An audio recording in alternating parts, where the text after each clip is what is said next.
Are you from Chicago? Where are you from? I'm from Indiana, and then spent a lot of time in Boston. So I kind of claim those two places. And how long? When were you in Boston for how long? I was in Boston for 4 years from 2011 to 2015, and then You could choke up on the mic. There yeah, we go. So you were saying? I was in Boston from 2011 to 2015, then had been in Indiana since, and then went back to Boston right before moving here in July. So I'm also pretty new. Okay. Yeah. Okay. How are you liking Chicago versus Boston? Oh, very different, and I love it. I love all the differences. Boston, have you been? I have not. Yeah, Boston is. I feel like a lot of people assume it is something that it is not, which it like has this theory that it's like a very liberal, welcoming place because of Massachusetts politics, and yeah, it's just not true. It's racist, it's homophobic, it's awful. It's lovely people. Lovely people who I will go back and see any chance I get, but Yeah. I have the same issue with California. Okay, yeah. Have you been to California? Yeah, a couple of different places in. Where were you from? I was California? in Riverside, Okay. the desert. Cool. And yeah, people have this perception of California as this liberal place. It's not. It's I'm coming to realize it's in the country as a whole. It's like cities are where liberal people go, and everywhere else is where conservative. And that's just it is what it is. We're unlucky in that regard. I do think you can kind of like get into the system where you feel comfortable. And then as soon as you make it out where you're like, oh no, we're outnumbered and it's terrifying. It's an experience. When did you start improv? I've been doing improv about 10 years off and on. How old are you? I'm 29. Okay. You look very young. I know. Yeah. I think I carry that energy. Yeah, you look like a Pixar character. That's the vibe I'm going for. What got you into improv? I grew up in theater. Mm-hmm. I loved it. And the idea of being able to create your own worlds and create your own characters was instantly attractive. Like, you don't have to memorize any lines. Like, it's something you're creating inside jokes for you and your friends. Mm-hmm. Yeah, I loved it. That's awesome. And was it like in high school? No, 10 years you weren't in high school. You were about 20. So was this in Boston that you started? Boston was where I started officially, like, on a team. I guess it maybe is a little longer. You're right. I went to high school in the middle of Indiana. We had no improv team. Like, it's wild when I find out that people now have like show choir and improv teams, and they're going to school for comedy. Like, it's wild and it's really cool. Yeah. We were figuring it out, and I remember sitting in a chemistry class figuring out that game where one person reads a play and the other person improvises around them. I just read about that game and was reading plays, and it was fitting in perfectly. And my friend who was in theater with me was sitting next to me, and I passed the play to her, and I was like, just imagine that this is one line and you're improvising around it. And she like did it for 5 minutes and turned to me with such magic in her eyes. I was like, we're doing it. And we were. Yeah. But it was the start. That's awesome. So you have a real like, okay, so I did theater in high school, and it's been a while since I've been around like theater people. Sure. I've been mostly around stand-up comics, and obviously it's a performance space, but it's a different vibe. Have you ever done stand-up? I have. Yeah, I do. I have a 5 or 7 minute set. Okay. that I do. Do you? I'm guessing you prefer improv or stand-up. Doesn't matter. I mean, this is, I think, what you're getting to, the classic theater person in me. I like being on stage. If you can give me an opportunity to be on stage, I'll do it. I think my preference lies, I love doing solo sketch. That's been something recent that I've kind of like found my way to, and it feels like a nice hybrid of both. What is solo sketch? Solo sketch is kind of where you give, you can either do it like a monologue in character, or the way I like to write mine is you are kind of Lily Tomlin, I think, perfected it back when in Nichols and May, in that they will create the dialogue for other persons. You don't hear it, but based on how you respond to the unseen person, they can guess what their dialogue was. And you're basically creating a sketch, but you're the only person that you hear the dialogue from. Is there like technique? Of course there's technique. Is there like, did someone teach you that, or how did you get into doing that? A lot of just like watching. So I remember you talked to Dwayne about the open stage where we all found each other. Yeah. It's kind of a small through line. It's been growing there, which is cool to see. A lot of people coming up and doing characters is another way of saying it. Things you might see on like Weekend Update is a great entry point. Somebody who come like here to talk about it is boom, and they come out and do their thing. solo sketch, I remember seeing Lily Tomlin do it on a video growing up. And I think it's always been in the back of my mind is writing it that way. And stand-up has always been tough for me because I don't really love talking about myself that much. Really? Yeah, and I don't like talking about myself, and I really don't like talking about my past. So solo sketch is a great way to talk about your past, but you don't have to put any ownership over it. Yes. You can put it behind a layer of somebody else. Okay, I'll see if I try to ride this line, because in my podcast, I love finding out about people's pasts and their contact. Yeah. So just at any point, be like, yeah, I don't want to talk about that. Ooh, But that sounds so cagey. No, I can't. it does make you sound more mysterious. That's interesting. I guess a little bit about me. I love talking about me. Yeah. Narcissism. I think it's a No. mixture. I think it's healthy. Oh, thanks. I think it's a mixture of like narcissism. There has to be a sense of narcissism to be a performer to me, and then with coupled with a desire to be understood. I don't know what it was like in Indiana. If I'm to make an assumption, probably not the most understood person there. Yeah.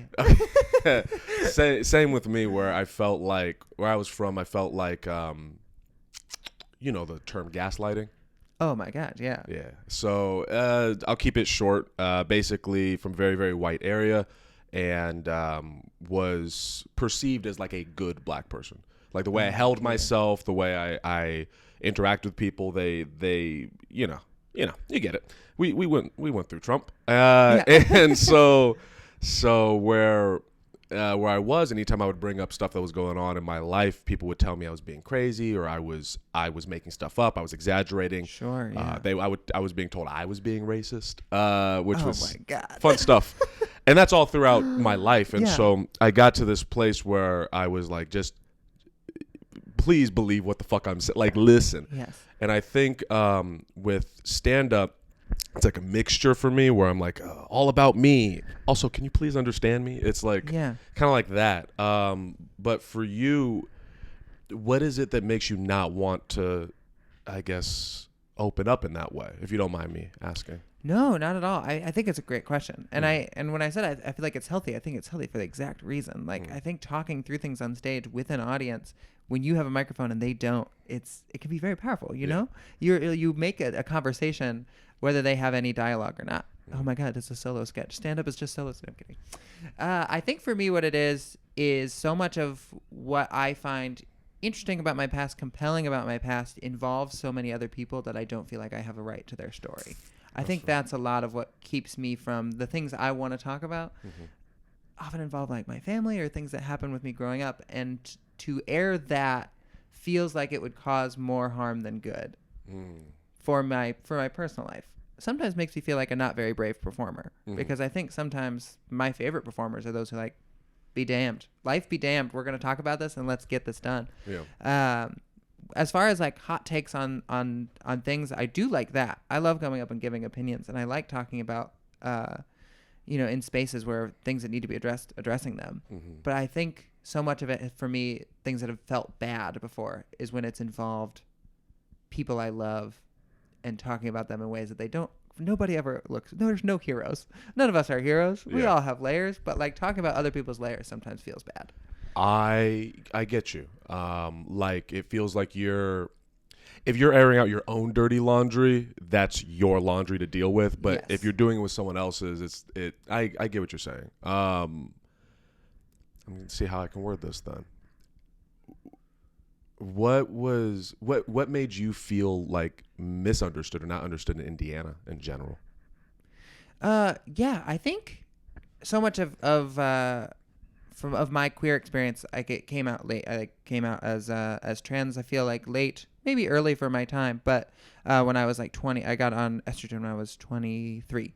So a lot of it in high school, not quite understanding that yet, but knowing it. But I also felt like the only person in the world who felt that way, and which is it's isolating, and it's wild to look back and be like, not true, which is really cool.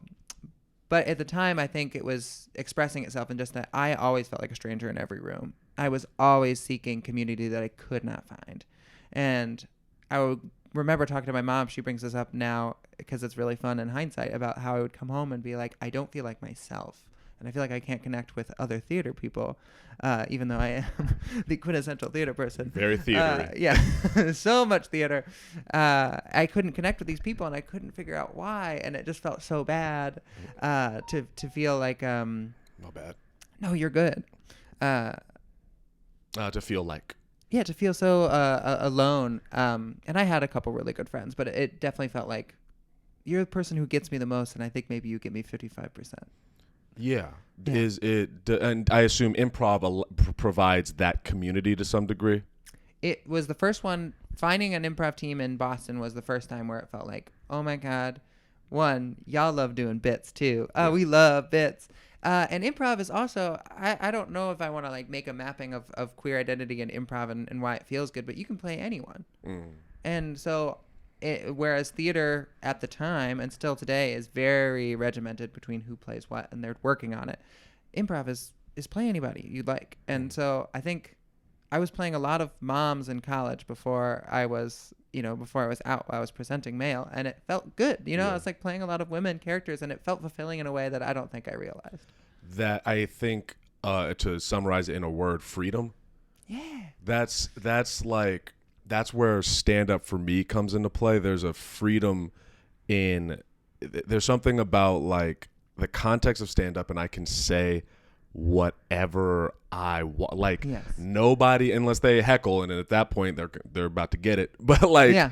No one can tell me in this space whether I'm right or wrong. To me, stand-up isn't about facts; it's about your feelings. Yes. And I love that, and I love that about the arts in general. And improv has that element. And oh, God damn it, I have so many questions. I love it. I have questions for you too. I do want to dig into that. Like, this is something I'm finding ways to meld into like my solo stuff because I miss that. I miss the connection with the audience where like we can talk, we can have a conversation, because that's harder to do at improv. I've been heckled before in improv, and it's weird because like, how do I respond to this? Yeah. But so have you ever had like a memorable time where you like magic happened, where you were talking with somebody and it, in hopefully a good way, where it became like, this is something we can really dig in, and the audience is all with me? Yeah. Well, there have been a few times like that. I had so during the pandemic, I was doing street stand-up. Oh wow. Yeah. This might become a controversial take, but we'll see what happens. I'll let you know. I will be judge and jury. So Dave Chappelle, you know Dave Chappelle? Yeah. He would do he would perform on the street, and he was it was like Dave Chappelle and like Chris Rock were growing up my guys. Sure. And Chappelle doing it on the street, in my head I was like, well, if he's one of the greats, if I just mimic kind of my version of that. And then the pandemic hit. Nobody could perform anywhere, and then it opened up just enough to where I could perform on the street again. That's cool. And and at first it was fun, and I'm doing performing, and then George Floyd got killed, and then it went from I'm working out material to I'm fucking furious. Yeah. And I was living in suburbs. I wasn't in the city, so there was no real protests to go to. But I am a talker, and I was like, I can't just sit here. I'm furious. So I went to the most conservative areas possible, and I just talked mad shit. Oh my God. It was really crazy. I was like, fuck you, suck my dick, like you, like and outside of Chipotle. Yeah, right. I just didn't give a fuck, and it felt at that time. I don't know what your quarantine was like, but it really felt kind of like the end of the world. It felt like this shit could end. This shit could explode at any moment. Yeah. So I really had a not give a fuck attitude about it, and I remember. I'll send it to you after this. I made a little.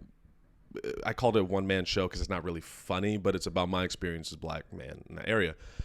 And I would talk about race, and I remember there were a few times where I was getting screamed at. I was getting called a nigger over and over again. People, I'm used to it. Well, yeah, I guess that's the game. This is America. Outside the city, inside the city, all the time. Yeah. So and it was something I grew up with my whole life. I was experiencing. It was nothing new to me. And I also understood, like, I'm on the street with a microphone telling you fuck off. Like, obviously you're gonna be combative. It'd be Sure. ridiculous for me to assume you wouldn't be.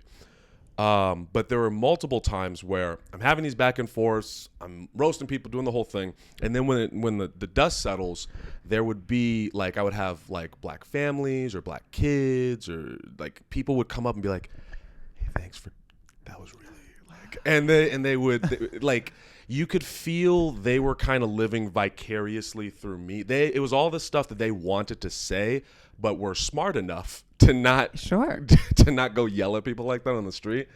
And that was a moment that, like, that shaped a lot of how I perceive my performing now.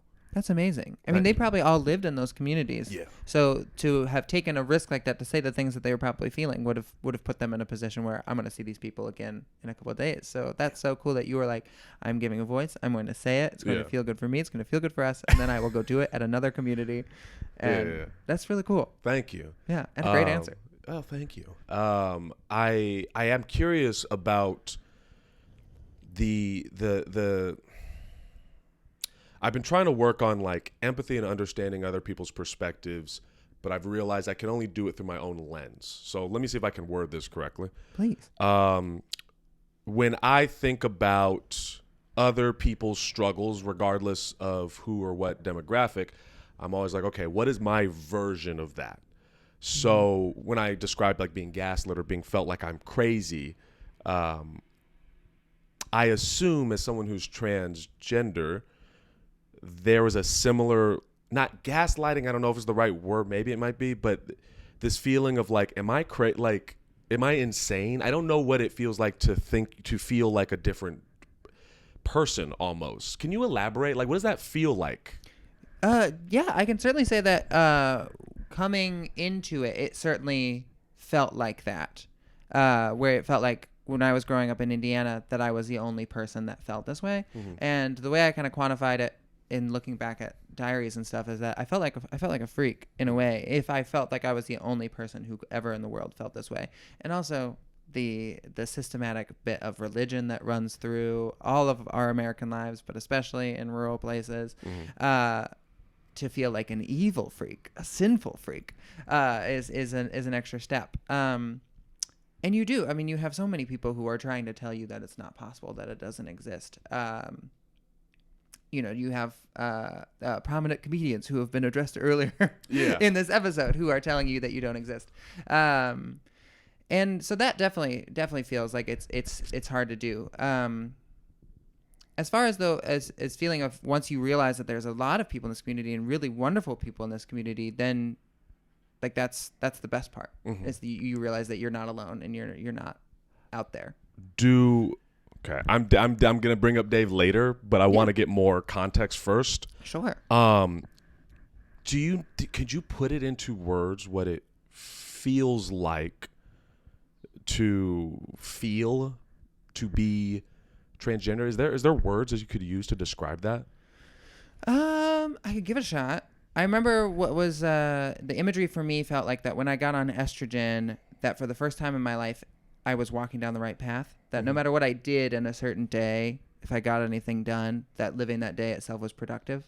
That for the first time I was moving toward who I was and not moving away from it, which is what every day had felt like prior to that. And that was also isolating and terribly mentally damaging to feel like you're living in a body that's not yours. Mm-hmm. But I finally felt that I had the software to match the system is what being on estrogen felt like. So that's probably my best swing about what it feels like. But it also feels fucking great. I love it. I absolutely would never change anything. I love being a trans woman despite the world. Yeah. And it just feels cool to embrace your identity and to use science to your advantage. Yeah. I know, like, to compare, have you ever done mushrooms? I haven't, but it's on my list. That, I think, okay. Should we get weird right now? Should we make this? It would get really weird. Honestly, tears would probably happen. That might happen anyway. I'll be honest with you. Have you ever? Okay, so for me, shrooms, blackness. When I took shrooms for the first time, I remember there was a point where I looked in the mirror, And Oh, that's one of the no-nos, right? generally speaking, that's a very intense decision you're making. Mushrooms, they kind of feel like, I haven't taken what they call a heroic dose. That's the realm I'm just not even gonna fuck with. Wow, that's such a cool name. Yeah, the heroic. It's like you're talking to space aliens, and you're way out there at that point. I've taken the amount that is like, oh, let me learn about myself. Cool. And shrooms have this there's a consistent theme with most people where it's ego death. It strips away the mask that you are inherently putting on, and it allows you to feel who you are at your most core, the good and the bad. And I remember I looked in the mirror, and at the time I described it as I saw a black man.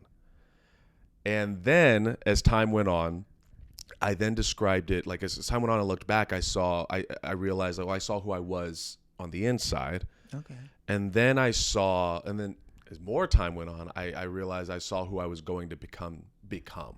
It was, and I have a visual that's going to be really silly. Yeah, no, please. We love a silly visual. Oh, yes. But I would, if you ever do decide to do shrooms, please let me know your experience, because man, I would have been curious to see what your experience would have been pre-estrogen and post-estrogen, because it really shows you whatever you are. But this is going to be really goofy.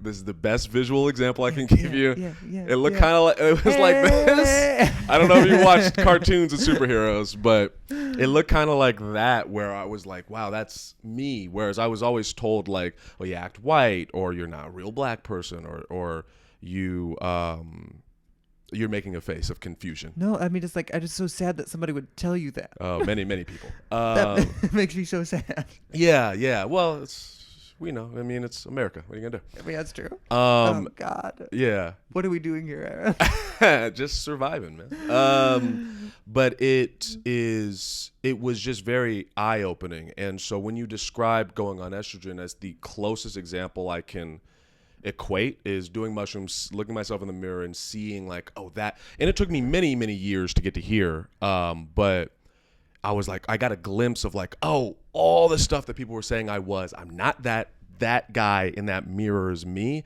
I just have to get there somehow. I love that. It was very intense. But I hope that maybe, when this podcast comes out, post that picture, because one, you should start adopting that fashion choice immediately. Of course, yes. Because that is so cool. I'm just going to wear masks. Yeah. Going to go around. It's going to be awesome. Big blue and yellow jacket with the collar popped. Yes. Please. Yeah, I didn't have hair before. Like, this is my first time having hair post that experience.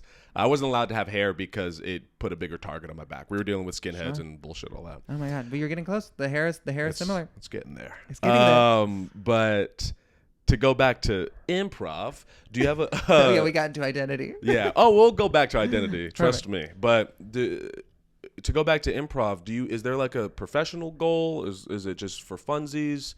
What is the... Sure. I think, there's a professional goal. Improv is a part of it and not the end goal. I love improv. And I'm sure as you talk to more of us, you'll hear it said that improv, I don't think, is necessarily anybody's final goal. It's really cool. I think it's getting a lot more respect with specials going on Netflix and things like that. I would love to do it as part of something, but I love to travel and I love to perform. And I want to find a way to bring those worlds together in a way that I think stand-ups do it really effectively, and it's really fun. Their tour opportunities. I want to find a way to do that with sketch and solo sketch and improv, to kind of combine a tour of people who love to do it, people we love to do it with, and we just go to places and we make that more of a presence, because I think people really dig it, and I think it has a lot of potential. It just hasn't been done yet, at least not on a big scale. So there's never been the equivalent of a stand-up comedian tour as improvisers? There has. You just don't see it as often. I know Zach Galifianakis used to do characters and would travel to colleges and perform them, and I know people have done it through the history of time. Yeah, but on a more prominent level. Yeah. Okay. And I think it would be, because like a really good improv show, a really good sketch show really pops. Yeah. And I think people get it. They understand it inherently. You don't need to have a lot of background to know what's happening. And I think it'd be fun.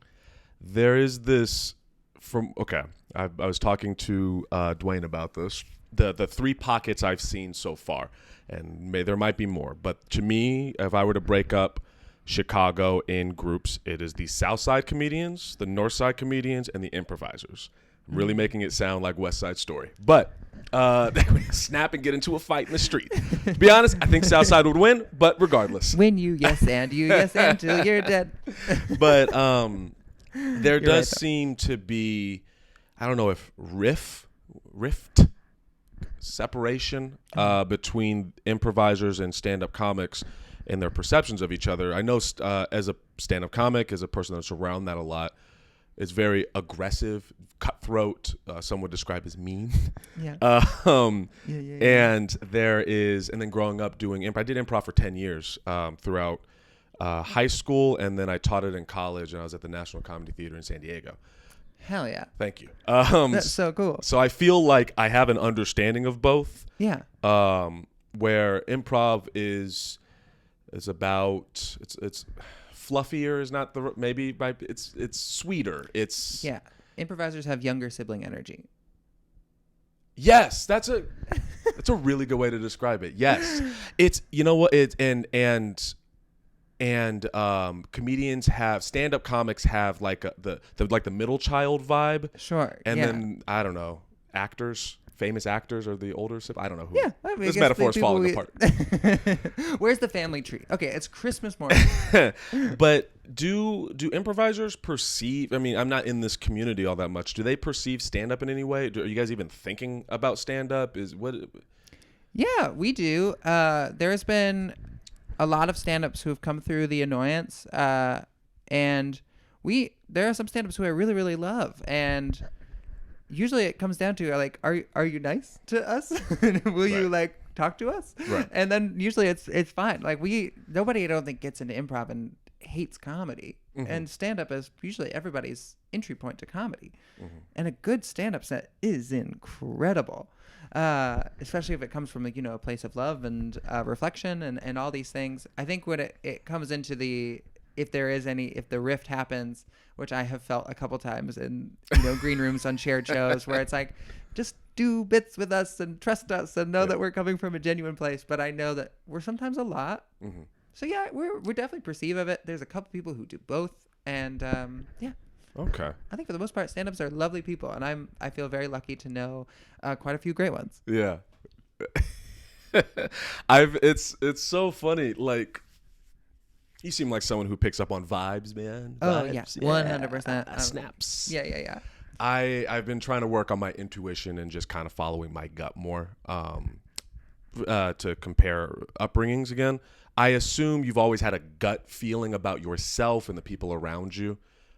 Yes. Oh, 100%. I can feel emotion in a room from people very particularly. I don't know how to put it into words. Maybe that's part of why it is a gut feeling. But where I was from, I had these gut feelings that the Matrix. You seen the Matrix? Trans allegory. Yeah, there you go. You're in the Matrix and you're like, there's something just off. And that feeling, now that I'm removed from it, I'm able to like see things a little more clearly and follow my gut a little easier. I had a point with this statement, and I will find it. Yeah, I have a question about it because yes. I read something recently about why certain people have that kind of like hyper empathetic response, and maybe we've already kind of addressed the source of it. But did you kind of like grow up in a field where you had to know how somebody's mood was because your life, your day, your evening, was impacted by that person's mood and what you had to do in reaction to that person's mood? 100%. Yeah. So we develop a hypersensitivity to it. That is by the way, ask me whatever you want, whenever you want. Perfect. Yes, that was the case. For me, I needed to, outside of the home life, out in the world, it felt like if I did not make white people comfortable, they were going to try to hurt me. Yes. And so you needed to know what kind of energy they were bringing to the table. Yeah. Yeah. And I remember I would go to, I was getting fucked with by the cops, because of course. And yeah, because America. I think I'm gonna call this episode America. But it's getting fucked with by the cops, and I had this youth group, and it was pretty much all white church. A lot of those people had police in their family, so that was their vibe. Understood. Yes. The mental picture, perfect. Yes. I love these people, but I'm sure we could not be around in a room with each other today. Regardless, I would every goddamn Sunday, I would be like, you guys, they're not all our friends. Like, you don't trust me. And I remember I started dating this girl in our youth group, and she started hanging out with me. And we kept getting fucked with by the cops. And I remember, she's white, and I remember she would get bold with them. Like they would come up and they would harass us, and I'd be like, yes, sir. No, sir. Here are my palms. We're good. Yes. And she'd be like, I don't understand why you're approaching. We haven't done anything. And it's like, I almost said her name. It's like, you need to shut the fuck up because you're going to get me killed, and I don't want to die. But the more she hung out with me, the more it was clicking. And then she was on my side when we go back to church, and then people would still, I'm going away from the point, which is survival. If it's like, if white people perceive you as a threat, they will go out of their way to engage with you. Whereas for me, if I'm on the train and I see like a crazy guy, you've been on the train, you've been on the red line. Yeah. And I see somebody being crazy, I'm like, well, I'm gonna put in my headphones, I'm gonna let this happen.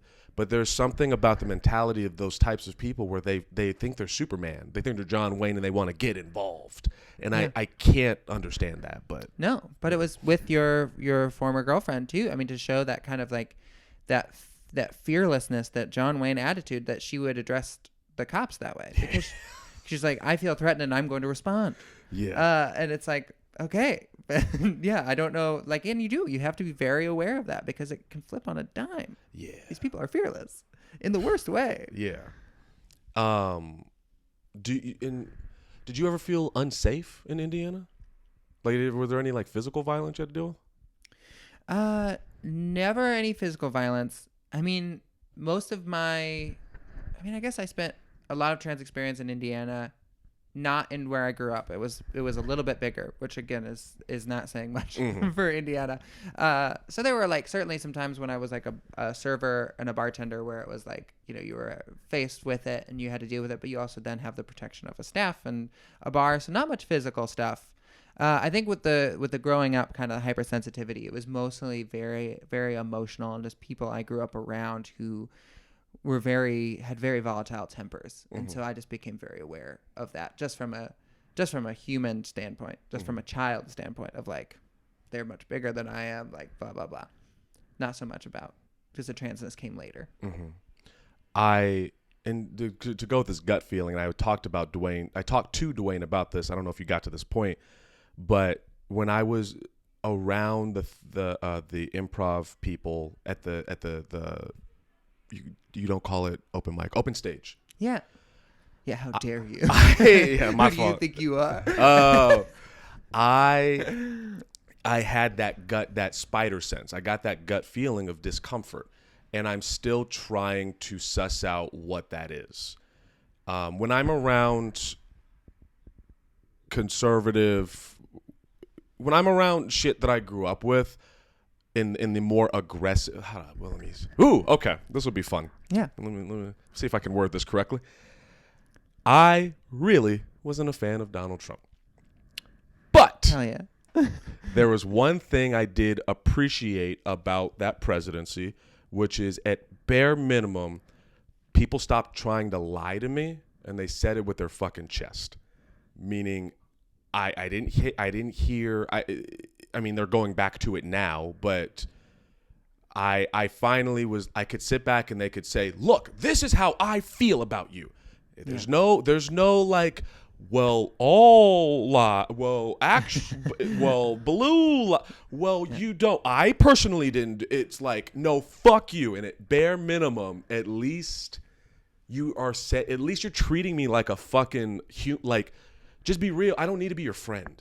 Yeah. And growing up, it was a lot of like, well, Aaron, I mean, the way they act, and I mean, Oh, sagging your yes. pants, and it's like it's so manipulative. So what he did to me was he emboldened these people, which is bad and good. It's good to me For in sure. the sense, yeah, that they're being fucking honest now, Yeah. but it's bad because they're crazy and they're violent. Yes. And so when I'm around people kind of like that, it's immediately I'm like, okay, I know what I'm dealing with. When I went to open stage, I had this uncomfortable feeling about people, and I don't know how to put it into words yet. I haven't gone back. I think I'm gonna go next month because I'm hosting a bunch of shit every Tuesday this month. Hell yeah. But I I guess I'm gonna ask you a question that you're not gonna be able to answer because you're not in my head. But what do you think that is, as a person who's empathetic and can feel things? Sure. I'm trying to remember what that night was. I mean, I do think it's very possible this might be too overarching, but that was not the room we typically play in. Yeah, Dwayne said that. Yeah, so I imagine that was part of it. I can't remember if that was the night that I don't remember if I played that night or I didn't, because I know there was 2 nights in the small stage, one where we came in late and I just witnessed, and then one where I participated. But I know there was one night where somebody went up and did a very like odd song that sounds Oh, like yeah. it was very anti-woman. Well, to clarify, it wasn't just it was the experience as a Yeah. whole. Like walking up there, sitting, waiting. There was just this feel. Did you watch Spider-Man: No Way Home? Yeah. Okay. Yeah. We have seen so many different versions of the Spidey sense. Yeah. That has been one of my. You remember when he's walking through the hallway and he's like, fuck, what is it? I don't spoilers if you haven't seen that movie, but See that movie. I don't re- watch superhero movies. I don't like know, that. right? He realizes that Green Goblin's compromised. Do you remember that? He's walking around and it's like in his face, yeah. and that was. It gives me anxiety thinking about it because that's what it felt like pre-figuring out it's Green Goblin. Walking through the space, I was like, there's something fucking off, and I don't know what it is. I still don't know what it is, and I'm sure you're not going to be able to give me an answer because I will have to figure this out on my own. No, for sure. But I have one more theory. okay, I think what it might be. okay, go ahead. Because when you said it's giving you anxiety thinking about it, I think that Tuesday at like 9:00 is one of my most anxious times of the week. Okay. And that show used to be a thing where I think a lot of stand-up open mics do this, where it wasn't a grab from the bucket. It was a show up early and sign up to get on. And like people would like show up like 2 hours early. And it was like such a like just weight of walking in there. And one of my friends who came to like his first open stage that I've ever seen him at, he's like, you might know him, Alex Colliard, who does Power, not Power. What's the show he does at Lincoln Lodge? I will look this person up. I was so close to having it. The Power Hour is Cigarette Sandwich, and then he does it with Cassidy Kohanek. I always say her name wrong. They host a show. Alex, what was the last name? Colliard, Collyard. Okay. This guy. Yes. Yeah, and they host a show. I think it might be that first one. The Laugh Yard. That's what it's called. The Laugh Yard at Lincoln Lodge. Hi, Alex. The Laugh Yard. Yeah. Lincoln Lodge. Really great. And he said, he's like, I have not felt this much nervous improv anxiety in a long time. And I think that might be what it is. Okay. It's just people who are like not sure they're going to get on stage, Yeah. not sure what they're going to do. And for a lot of people, it's like their one outlet to go perform improv. Yeah. So that might be it. But also it could be something totally different that I don't know. Yeah. I'm going to have to keep going to suss that out.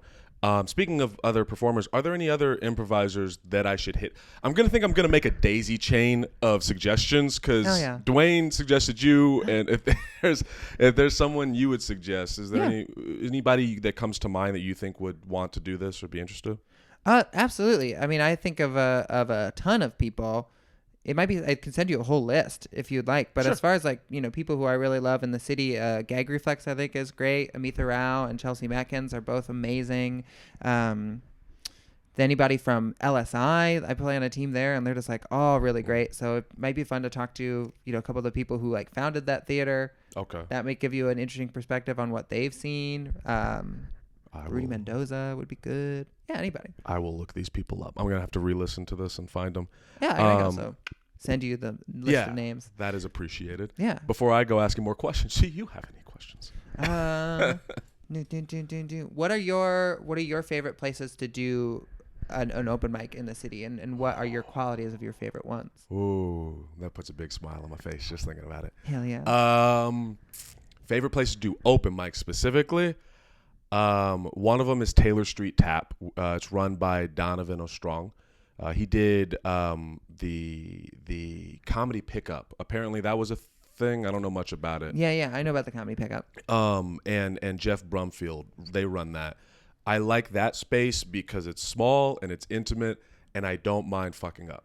Sure. Yeah. To me, it's the perfect place to be like, let's hope this works. And the laughs are really hard to get. So when something hits, I'm like, oh, that I know that means something. So there's that space. There's what is it? Laugh Therapy, which is a Southside mic. It's run by Just Niche. And it is so goddamn hard to get a laugh. Okay. Like fucking cutthroat. They don't give a fuck down there. There and Bar 10 run by Leon Rogers. Okay.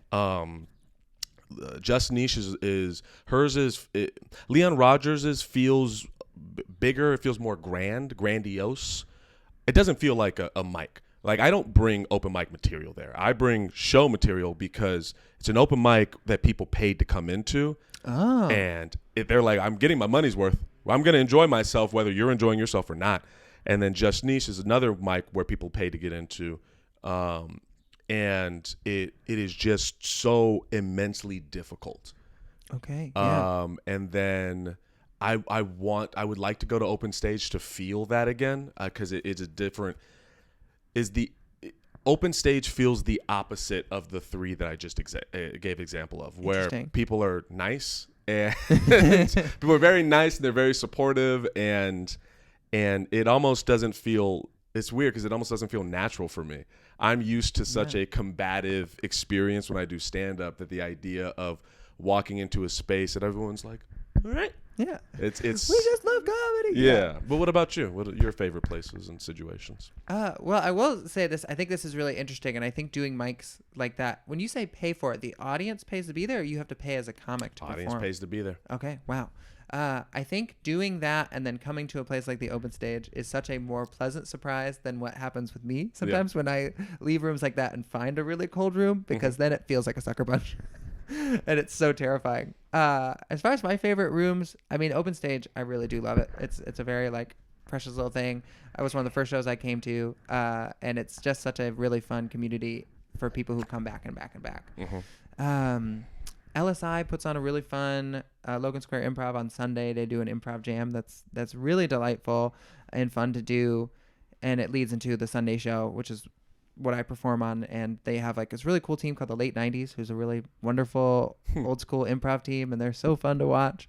And it's just mesmerizing. Sometimes you just go and like, it's a donation only show and you just get to see magical theater happen.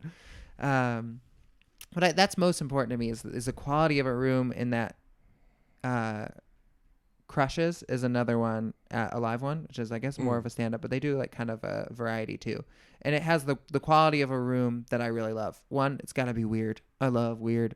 Anytime that people are doing weird comedy, I'm just like, hell yes, give me more of that and let me do some too, because I love it. When you say weird, what do you mean exactly? Just unabashed and unafraid of shame.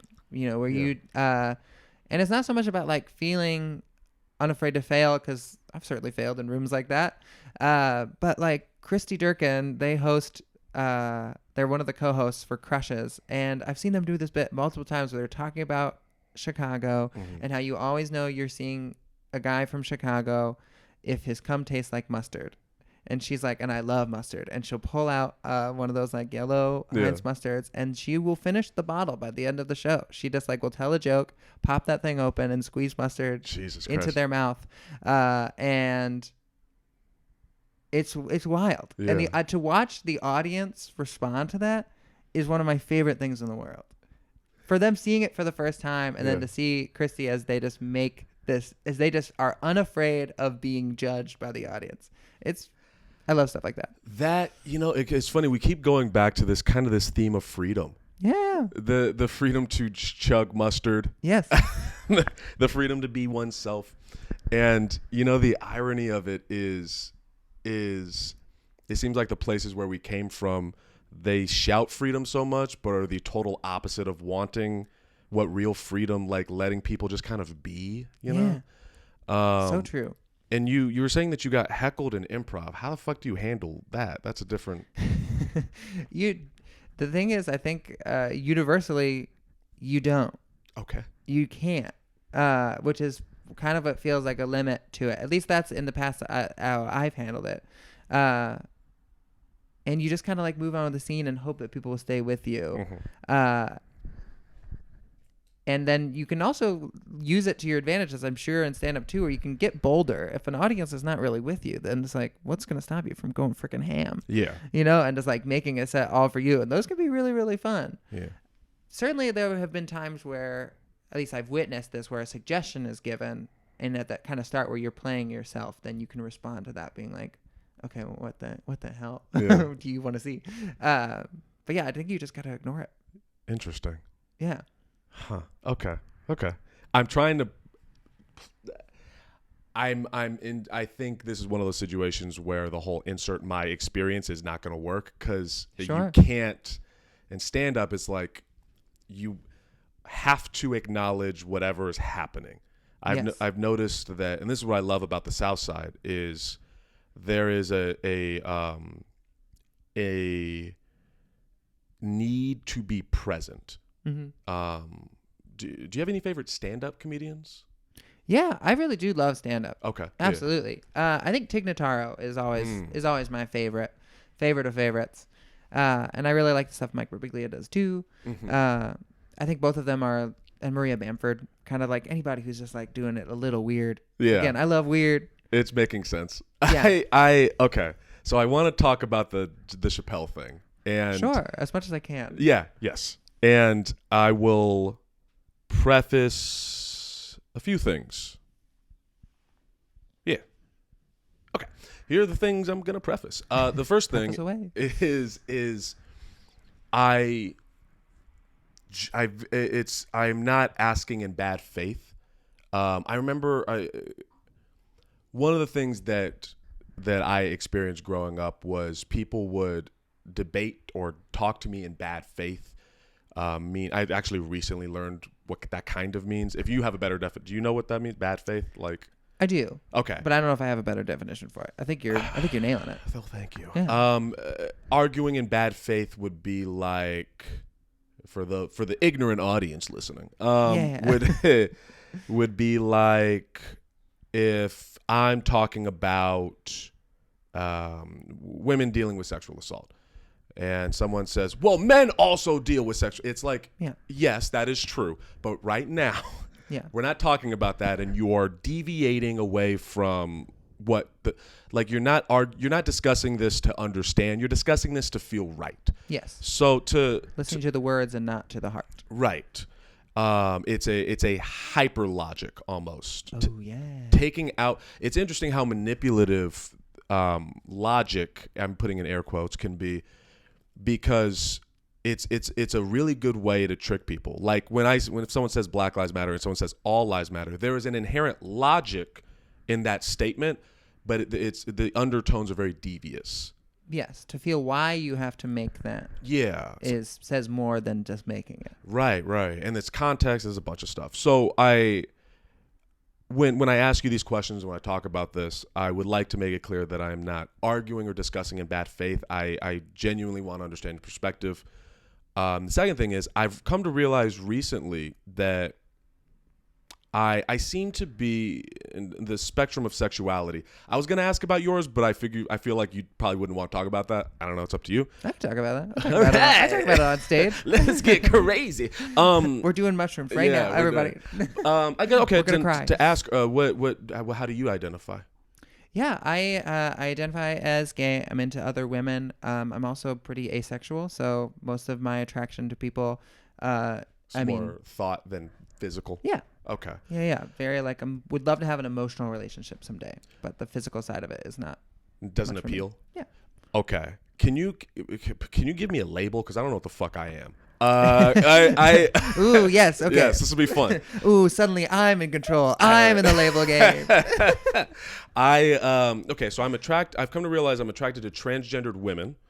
I like very feminine women, and I also like women that, I don't know the right word, more androgynous as well. You know what I'm saying? Yeah. Okay. There's some TikTokers I'm about to find, but that's my spectrum, and then I just dudes I find gross. I don't know what it is. They're just fucking. I don't know why women find us attractive. I don't know why men find us attractive. I think we're fucking gross. But that is my that's my like line in that spectrum. Okay. I thought that was part of your list for your second. You were like going through the people you find attractive, and you're like, and men I find gross. I'm attracted to people I find gross, and I was like, interesting. But now I see what you mean. Is there a word for that? Is there like a definition for that part of that spectrum, I guess? I have no doubt that there is. I have some like theories that probably would put you like would quantify it, but also like personally, I think labels are dumb.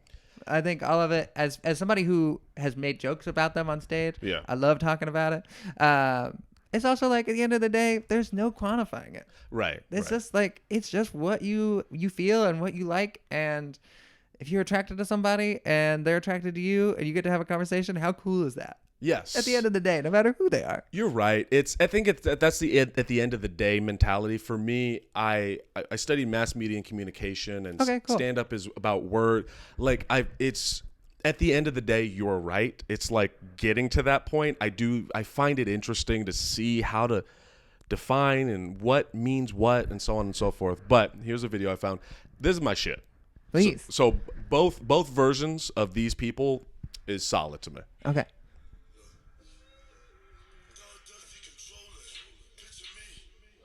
God damn! Like that's you. Does that make sense? Yeah. Okay. Absolutely. Yeah. So that being said, there's more context I want to add, and that is one of the things I've been really trying to do is not. I always fuck up this word. How do you say it? Fetishize. Boom. Fetishize. Yeah. I'm gonna do it with fetishize. Because I remember. It's like a fisheye lens with extra words. Fetish eyes. Extra letters. Fetish eyes. I remember being younger. I was with this white girl, and I was going to bed, and I put on a do-rag, and I could see her eyes. I was like, oh, my God, he's a gangster. This is so...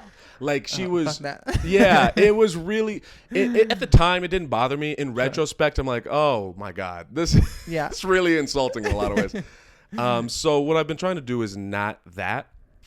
And that's another aspect of things. And then the last aspect of things for me,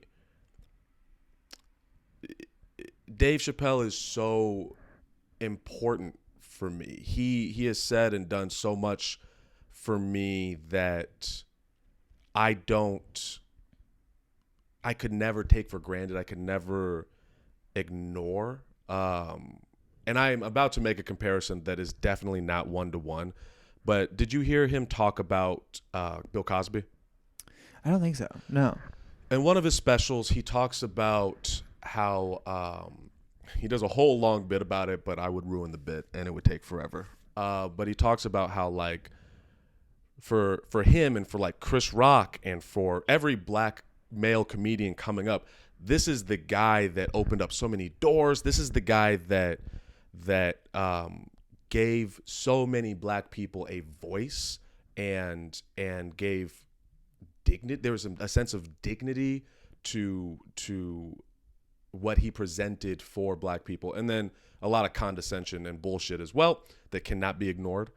And so when I hear Dave talk about Cosby, I can see the wrestling, the admiration for a man who, I mean, he even said that apparently there's a rumor that Cosby paid for the equipment that Martin Luther King Jr. used during those speeches. Like these stuff that's so goddamn important to your identity, something that means so much to you. And at the same time there's a lot of heinous shit that's connected. So when I talk about it, if I get emotional, I told you we were gonna cry. I told you we were gonna right? cry. I promised you that. Yeah, no, but it's something. It's so important. This man and Chris Rock and all these, they're so important to me. So that's the other aspect. I'm very passionate about this, so I wanted to make all of that context before asking your opinion.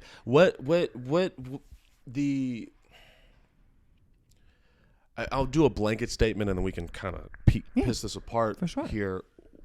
What are your perspectives of Dave Chappelle? How does I know you can't speak for the entire transgender community. No, I'm going to do it. Yeah. But yeah, please let it rip. I just talked a lot. I'm very curious. No, absolutely. I mean, I think these two, the topic before and the topic now, I think have like a little bit in common in that, like, when we hyper focus on the labels or the words or all of one and none of the other, we kind of like everybody loses in a way. And if somebody creates comedy like Dave Chappelle and somebody wants to emulate Dave Chappelle's comedy, more power to them. I love Chappelle's show. I still like going back and watching Chappelle's show. Like he was cutting edge, both just in his comedy and punching up, incredible. Just don't emulate the other stuff. You know, there's lifestyle choices that he made. There's things he's chosen to say, and there are people he's chosen not to listen to and victimize. That when you get there, don't do those things. When you get to his position where you have a support group, a fandom, like I think you will, because I think you're very talented. Oh, thanks. Listen to them. If you have a large population of people who are, you know, especially if they're marginalized and they're facing a lot of dangerous hate in the world, like, and they're like, hey, that's harmful, and we all kind of think this, to keep an open mind. Now, there was a thing he put out on YouTube where he said that he is open to a discussion with whoever needs to want a discussion. Is that like, did you see that clip? I did not know. Okay, so there's a clip where after the special and after the backlash, he does a good 7 minutes that I'm not going to play right now. In short, he says that there was a rumor that he denied having the willingness to have a sit down and a discussion about this and learn more. And he said that is not true. I would be happy to have a discussion, but I think am I quoting here? I think he said, I will not be summoned. That this is not going to be like a game of cat and mouse, that like he's happy to have a discussion, but first you need to watch the special as a whole and just be willing to also be open-minded and listen. And sometimes it feels like I get frustrated because I understand the clips that are being referenced.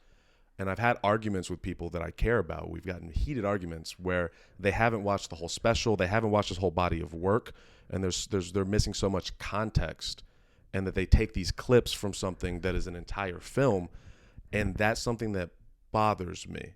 So before I keep going, I'm curious of your opinion.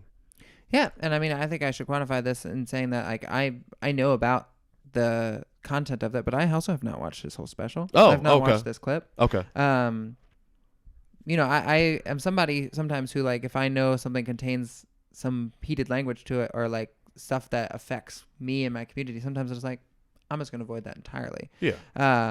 And I mean, go back, look at my Twitter and my Instagram. I had never commented on it.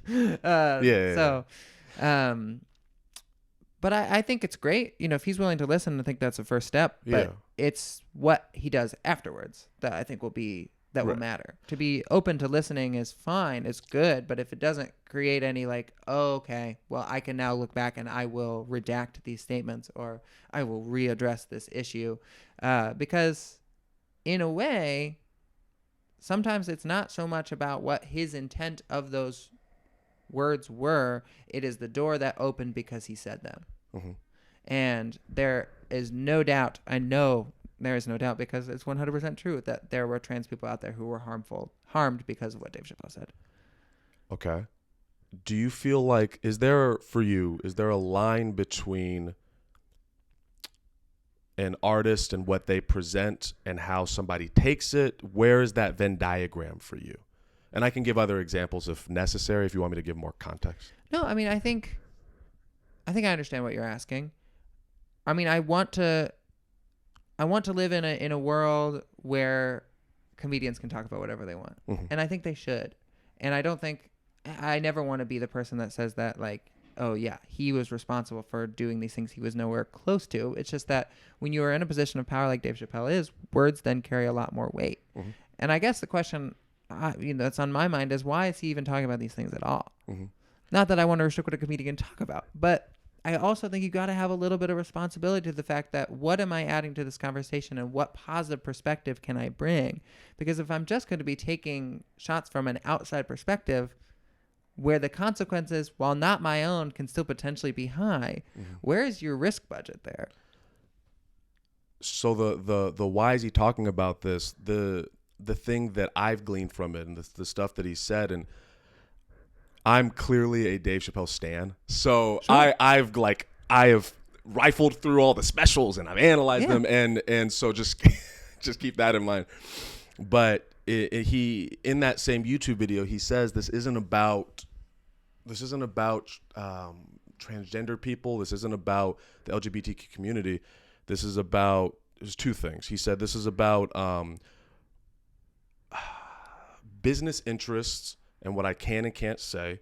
And then the other interpretation I have is this is about a black man's perspective on the world. There was another thing he said that really resonated with me in one of the specials. And before I even say that, let me say that other people's progress and success should not be an example of taking away from someone else. So the LGBTQ community or the Latino community or women in general, like, we're all just trying to catch up with old white dudes, old rich. Sure. We're all trying to get there, and I acknowledge that. But there was a quote he said that it sticks with me, and it continues to stick with me. He said something to the effect of, why was it easier for Caitlyn Jenner to change her name than it was for Cassius Clay to become Muhammad Ali? I don't know if you know anything about Cassius Clay or Muhammad Ali. Very little. Okay, boxer. Yeah. Will Smith played him. I really wish I could reference Will Smith without thinking about the slap, but here we are. And so there's he wanted to change the name to Muhammad Ali. And I think for a good 30 years, people were like, no, fuck you. And this is, it is, that means something to me, because it is like, why he said in another special, he said, like, if the transgender community was made up of just Latino and Asian and black people, nobody would give a fuck. And they'd be like, we don't care how you feel. Get back to work. And this is not me trying to take away from your experience in any way. I really hope that's clear. For me, when you say, like, why is he doing that? It reminds me of when I was on the street, and I'm going to get emotional. It reminds me of when I was on the street and I was saying, fuck you to all of those people. And those people are saying, well, you're not a cop. You're not a white man. Why are you speaking on us? And it's like, well, it's for all these other people who would come to me and say, thank you. Thank you so much. Like, I don't have a voice here. And it is such a hard thing to wrestle with, because at the same time, when you talk about it, I can see it hurts. Like, I can see it hurts you, and I don't want that to be the case. And at the same time, I'm also like, yeah, but I want to be heard too. Does that make sense? No, absolutely. And I think, when you were on the street and you were talking about things, that directly affect you. Yeah. And so like, for people to say, like, you're not a cop. What? That makes no sense. Yeah. People on the street, though you're talking to your experience. And I think I don't know that those, what you were kind of talking about, this is like, again, I don't know what Dave Chappelle's reasoning has been, but like to talk about those things, I think they should be talked about. Yeah. I still don't think Dave Chappelle should be the one who's talking about it. There are black trans performers who should talk about that. Right, right. And they will talk about it with an empathy and a heart that Dave Chappelle just can't have. That's fair.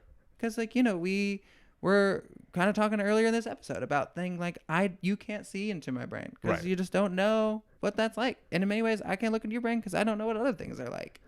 And I think it's just you got to handle these things with a lot of grace, and everything should be talked about, but not everything should be talked about by everybody. I want to think. I might message you later when I think on that statement. Can you say it again? Was a good little quote for. Yeah, I think everything should be talked about, but I don't think that everything should be talked about by everybody. Okay, I want to think on that because I don't have an opinion of that. No, for sure. I don't want to me in the comments, lovelies. Hit me, unlike and unsubscribe. Before we wrap it up, I usually do about an hour. Before we wrap it up, any questions, anything you want to talk about doesn't have to be this heavy if you don't want it to be. We're gonna get heavier. I know, right? Let's see here. We're gonna switch back. Get back in. Do you have a moment when you were growing up, the first time that you like got a laugh? In theater or improv or anything? What's the first one you remember? I was in first or second grade. I was in French class because I went to this weird like private school and they taught us French in Southern California. I remember even at the time being like, we should learn Spanish, guys. But so very applicable. Yeah. And the teacher said, Aaron, how do you say A in French? And I said, and I like shrugged and she said, that is correct. And everyone laughed and I was like, oh, this is what I want to do. What about you? It is so good. It's so good. The story that's often told for me is I was really, really little and my dad was like, you're a character. And we were like at an Applebee's and I like spun around and I was like, thank you, daddy. And they just like laughed a lot. And so that's what I remember. But mine in high school as well, like in school, is in a history class where we were supposed to like remember what the name of like this group during World War II was who was like supporting the troops. It was like this group of women. And I stood up and I said like with full confidence, the Bahama Mamas, which is not what it was. Yeah. But in my head, my study rattled mind, that's what's true. And like everybody laughed. And it felt awful until it felt great, you know, because even the teacher laughs and you're like, score. Cha-ching. Yeah. There is such an indescribable feeling when you like that. You can feel the feelings, the emotions, the energy from people when they laugh at something. Yeah. It's really like it's a drug. It is a drug. I think we're on drugs. Yeah. There was also a time. This is like where I think truth to comedy is so fun. Is like this is the thing that sticks out with the power of comedy. What you kind of were just mentioning. I wrote for a satirical newspaper in college, and I was in Boston when like the Boston Marathon bombing happened. See, I told you we're getting heavier. Woo! All right. And so we wrote a satirical newspaper, and Boston Strong was like the thing after the Boston Marathon bombing, and we kind of just like the city was in shock. It was just so wild, and we were just this teeny tiny like college satirical newspaper. But my friend, like a couple days after, maybe like a week or so after, was put out a headline, Boston might be too strong.